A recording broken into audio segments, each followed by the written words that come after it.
High, আমি beautician and makeup artist Himashree. আজকে আমি তোমাদের সঙ্গে একটা ভালো জিনিস শেয়ার করতে কিন্তু চলে এসেছি। তো তোমরা অনেকেই দেখেছো যে বাজারে কিন্তু বিক্রি হচ্ছে মুখ ফর্সা ক্রিম।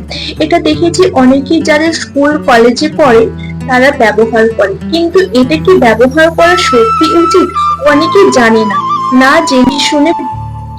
এটা অনেকটাই ভুল ধারণা যে মুখ ফসের ক্রিম ভালো কি খারাপ তারা না জেনে বুঝে কিন্তু নিজের ক্ষতিটা তারা নিজেরাই করছে।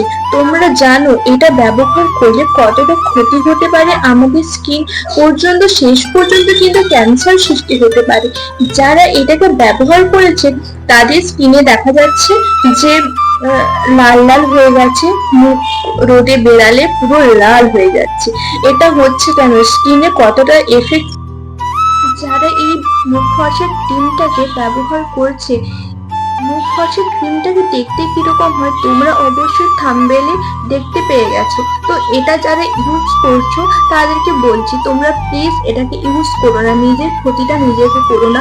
নিজের স্কিন যেমনই থাক না কেন, ড্রাই অয়েলি, তুমি সেই স্কিনটাকে ঘরের কিছু উপাদান দিয়ে সেটাকে খুব গ্লো করার চেষ্টা করো, কিন্তু ওটা বাজে ক্রিম মুখ ফর্সা এটা দুদিনের খেল, ঠিক আছে? দুদিন ওটা ইউজ করবে, তারপর মুখটা ফর্সা দেখাবে, তারপর কি হচ্ছে স্কিনের উপর এফেক্ট হচ্ছে, অনেকের ক্যান্সার সৃষ্টি হচ্ছে। এটা তোমরা ভুলেও কমা দামি বাজার থেকে কিনে তোমরা ব্যবহার করো না। তোমাদেরকে একটা সাজেশন দেব যে তোমরা নিজেদের ঘরে যেসব জিনিসপত্র আছে এবং কি খুব কম সস্তায় তোমরা ব্যবহার করতে পারো ঘরে তৈরি জিনিস। তোমরা যদি চাও যে ঘরে কি কি জিনিস দিয়ে আমরা এই প্রোডাক্টটাকে তৈরি করব, অবশ্যই আমাকে কমেন্টে বলো, অবশ্যই আমি রিপ্লাই দেব এবং সাজেশন করব কি কি মাখবে কি কি মাখবে না।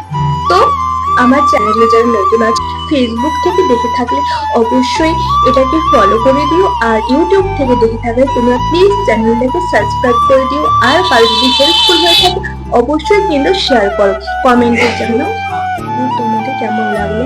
তো আজকের ভিডিওটা এই পর্যন্ত, আসছি পরবর্তী কোনো ভিডিও নিয়ে।